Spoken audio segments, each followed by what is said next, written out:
పేదల భూమిని పరిరక్షించాల్సిన అధికారులే ఆక్రమణదారులకు సహకరించడం బాధాకరమని కుప్పం మండలం పైపాల్యం గ్రామానికి చెందిన రైతు ఆరోపిస్తున్నారు.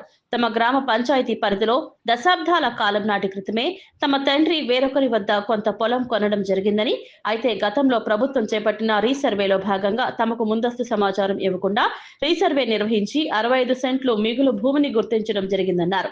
ఈ భూమి సైతం తమకు భూమి విక్రయించిన వారి పేరు మీద ఉందని, ఈ భూమి తమకే చెందుతుందని, అయితే తమ గ్రామ రెవెన్యూ సిబ్బంది అక్రమంగా తమ పంచాయతీకి సంబంధం లేని వ్యక్తుల పేర్లపై మిగులు భూమిని రికార్డులలో నమోదు చేసినట్లు ఆరోపించారు. ఈ విషయమై ఇదివరకే జిల్లా జాయింట్ కలెక్టర్ ను కలవడం జరిగిందని, వారి సూచనల మేరకు కుప్పం ఆర్డీఓని సంప్రదించినట్లు తెలిపారు. ఆయన విచారణ జరుపుతున్న సమయంలో తప్పు చేసిన సంబంధిత అధికారి బెదిరింపులకు పాల్పడటంతో తన తండ్రి గుండె నొప్పి తెచ్చుకొని పిఇఎస్ ఆసుపత్రిలో చికిత్స పొందుతూ ప్రాణం విడిచినట్లు తెలిపారు. తమ ఆస్తులు నష్టపోవడానికి, తమ తండ్రి ప్రాణం పోవడానికి కారకులైన వారిపై తగు విచారణ చేపట్టి చట్టరీత్యా చర్యలు తీసుకొని తమకు న్యాయం చేయాలని బాధితులు కోరుతున్నారు. మా చుట్టుపక్కల ఉండే వాళ్ళు కూడా అడగలేదు, ఉన్నటువంటి వాళ్ళ పేరు మీద రాయించుకొని టకామని రాయించుకొని వాళ్ళ పేరు మీద ఎక్కించుకొని కొడుకులకే బాగాలేదు. మునిసిద్ధ వానగుడ్లపల్లికి చెందిన మునిసిద్ధప్ప కుమారుడు కృష్ణప్ప అనే అతను కొడుకులకే బాగాలేదు, కూతురు పైన రాసేసినాడు. ఇది ఎంతవరకు న్యాయము? సరే అయిపోయింది. సరే వాళ్ళు వచ్చి చదరాలు చేసేదానికి జేసీపీలు ఎత్తుకొచ్చినప్పుడే మాకు తెలిసింది.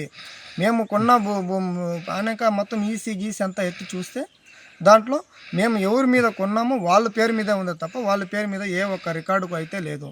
కానీ ఇప్పుడు పెద్దబొగ్గుపల్లికి చెందిన విఆర్ఐ నారాయణ అనే అతను దీంట్లో వాడు ఏం తీసుకున్నాడో ఎంత ఇచ్చినారో అయితే నాకు అర్థం కాలేదు.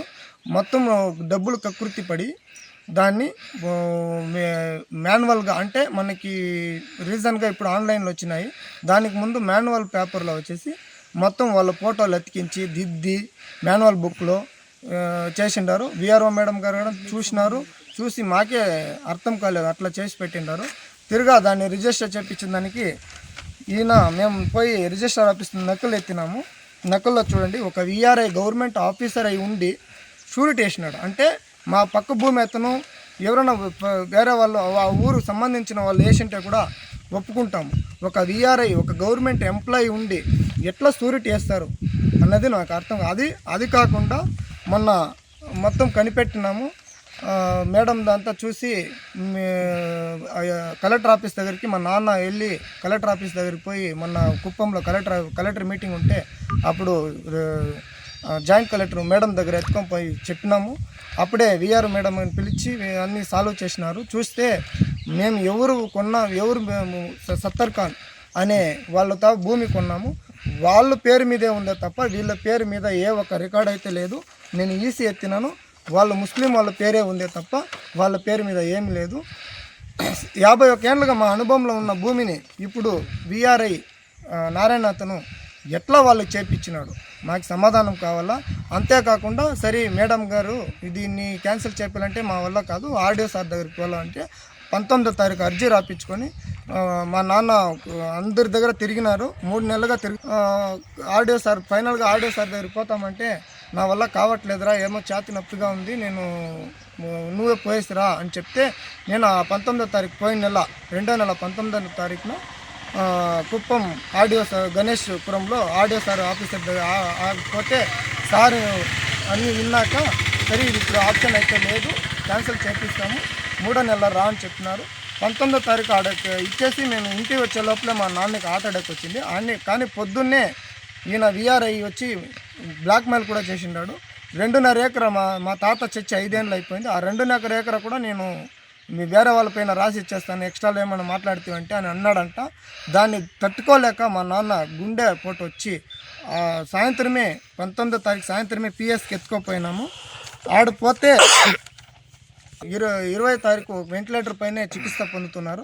20వ తారీఖు సాయంత్రం 4:30కి కన్ను మూశారు.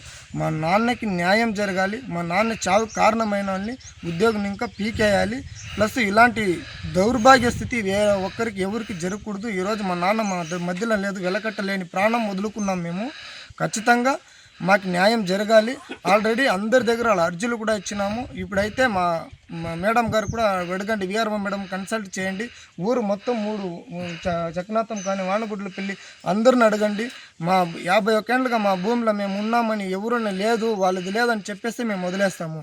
కానీ అందరూ ఊరు మొత్తం చెప్తా ఉన్నాడు. కానీ ఈ నారాయణ అనే వ్యక్తి విఆర్ఐగా ఉండి ఆఫీస్లో ఇలాంటి దొంగ పనులు చేస్తూ నకిలీ రికార్డులు చేపించి వాళ్ళకి మాన్యువల్ పేపర్లు అంతా వాళ్ళ పేర్లు రాసి ఫోటోలు అతికించి దీన్ని ఖచ్చితంగా ఇలాంటి ఆఫీస్లో ఇలాంటి చీడ పురుగులు ఒకడు ఉంటే ఆఫీస్ మొత్తం డిపార్ట్మెంట్కే ఇలాంటి ప్రాబ్లం చెడ్డ పేరు వస్తుంది. దీన్ని పునరుద్ధరణ రాకూడదు. దీన్ని సీఎం వరకు తీసుకోపోవాలి. ఎందుకంటే మన కుప్పంలోనే ఇట్లా జరిగితే మన చెడ్డ పేరు మన సీఎం గారికే వస్తుంది. కాబట్టి ఇలాంటి పునరుద్ధరణ రాకుండా చూసుకోవాలి. దీన్ని మా ఆఫీసర్లు చూసి మాకు న్యాయం చేయాలి.